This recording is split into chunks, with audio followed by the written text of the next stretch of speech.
Bismillahirrahmanirrahim. Assalamualaikum warahmatullahi wabarakatuh.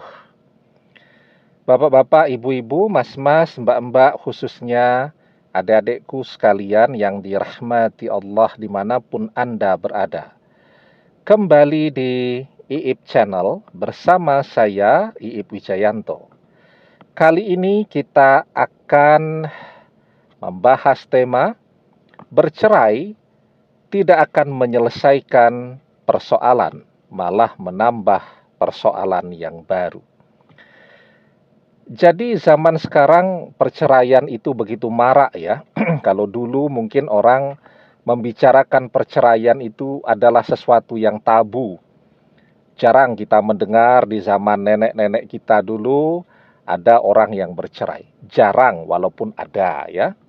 Tapi zaman sekarang perceraian itu begitu mudah ditemukan ya.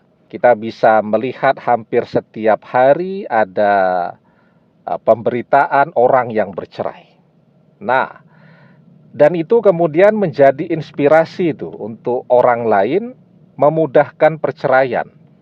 Pokoknya bertengkar sedikit langsung minta cerai.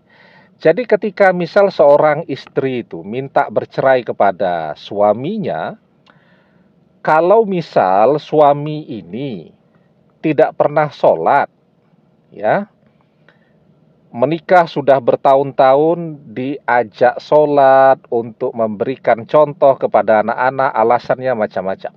Tidak pernah mau sholat, kemudian istri minta bercerai, itu masih alasan yang diperbolehkan. Apalagi misal suami itu adalah orang yang menyukai ilmu sihir. Nah, begitu kan? Maka istri kemudian minta bercerai, itu adalah alasan yang diperbolehkan. Atau suami itu suka maksiat, mabok-mabokan, main cewek, dan seterusnya. Kemudian istrinya minta bercerai. Itu adalah alasan yang diperbolehkan. Jadi menurut syariat itu diperbolehkan.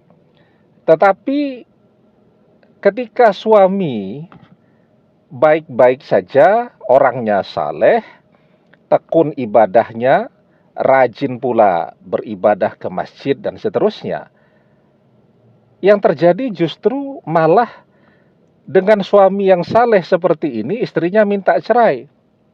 Biasanya karena misal ya, suaminya kehilangan pekerjaan atau bisnisnya sedang sepi, bisnisnya sedang bangkrut dan seterusnya.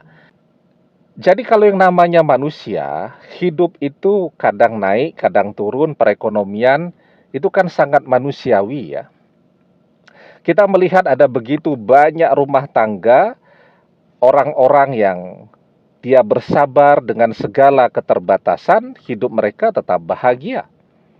Nah, tetapi memang pada orang yang tidak pandai bersyukur ya, maka ketika melihat suaminya kaya raya, pendapatan banyak, setorannya lancar, sayang banget tuh sama suami.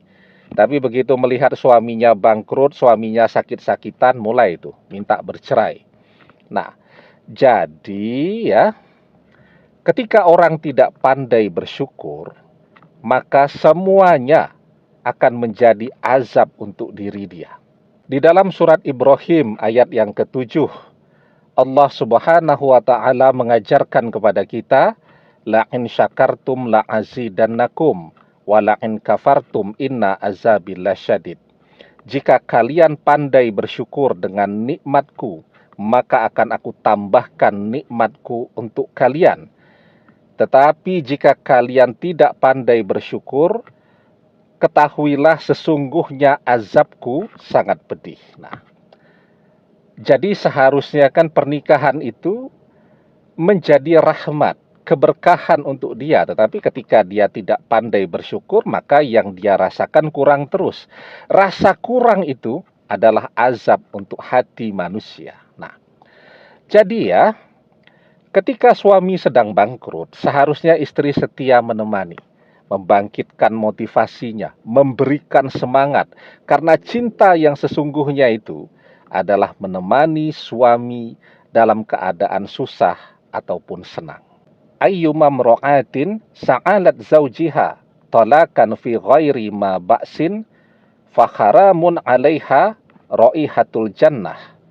Wanita mana saja yang meminta talak atau perceraian tanpa ada alasan yang jelas, maka haram baginya mencium bau surga.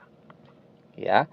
Jadi, bercerai itu tidak akan menyelesaikan persoalan ekonomi yang sedang dihadapi di dalam keluarga. Justru menambah persoalan baru kan?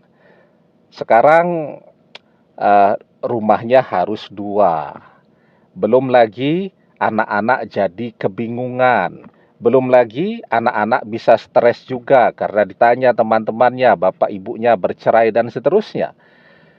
Perceraian itu tidak akan menyelesaikan persoalan apapun. Nah, kalau persoalannya suami bangkrut, maka kalau ingin menyelesaikan persoalannya, suaminya dibantu berpikir, mencari solusi terbaik dengan ide-ide kreatif, diberikan semangat, dan yang lebih penting didoakan agar bisa bangkit kembali.